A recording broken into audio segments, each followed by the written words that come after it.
I believe we just put up the Federal Register with the new guidelines for lenders.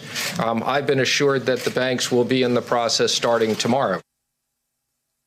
There's a big problem with Secretary Mnuchin's assertion about the small business lending program launching tomorrow. None of the participating banks interviewed by CNBC was sure they'd be ready for it. The biggest one, JP Morgan Chase, told its customers that it, quote, will most likely not be able to start accepting applications on Friday. For more, we have two distinguished guests with us tonight. We welcome to the broadcast Karen Mills. She served as the head of the Small Business Administration during President Obama's first term. She is these days senior fellow at the Harvard Business School. And back with us tonight, Austan Goolsbee, former chairman of the Council of Economic Advisors for President Obama, a professor of economics at a small institution in the middle of the country called the University of Chicago. Austan, it's great to see you again. Thank you for coming back. Brian. We learned today from the Associated Press, half of U.S. workers have either lost jobs or income because of this. But this question has us at a crux. Was this too big to be administered? It certainly seems like it's too big.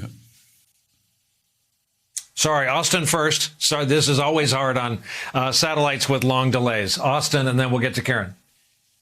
Okay. The first thing is this number of the unemployment claims this morning, just pause for a second. It was stunning. It was unbelievably awful. It is by a factor of 10 the biggest job loss in the history of the United States before the coronavirus. So the pressure is on. We have to get money out the door. We have to get money to the small businesses to prevent them from liquidating and turning this temporary shock into something more permanent. And by all the accounts, we could be in for weeks of red tape and finger pointing where the banks say the Treasury didn't give them what they needed. The Treasury says it was the SBA's fault, and the SBA says the Treasury is bigfooting them out of the problem. And Karen, this is where you come in. I'm guessing you're going to say it is as important to get this SBA money out so that people remain employees of something as it is the direct aid to employees. Well, this is a really big day for small business owners because, as you just noted, half the people who work in this country own or work for a small business. So that is one of the things that is behind these really big unemployment numbers that we're talking about.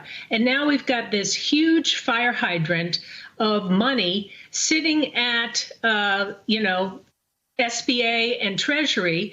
And the question is whether it's actually hooked up to any hose that can get it out to the small business owners. I've been talking to the banks all day like you have, and they aren't quite ready because the guidance only came out a couple of hours ago. So they are going to try their very best. They have a lot of small business customers, but small business customers only have a few weeks of cash. So the next 4 or 5 days, they are pivotal. If we can start getting cash flowing into their hands, then they can pay their people and they can take them back on the payroll and they can survive.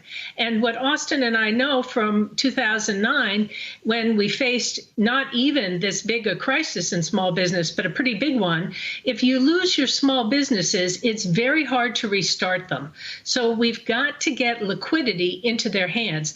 The program is good. It's designed to, have fewer barriers, but the mechanism is not built for this. And I think, we could have a very bumpy ride. If we have too bumpy a ride, it's going to cost us millions of small businesses. They're just not going to be there for the recovery.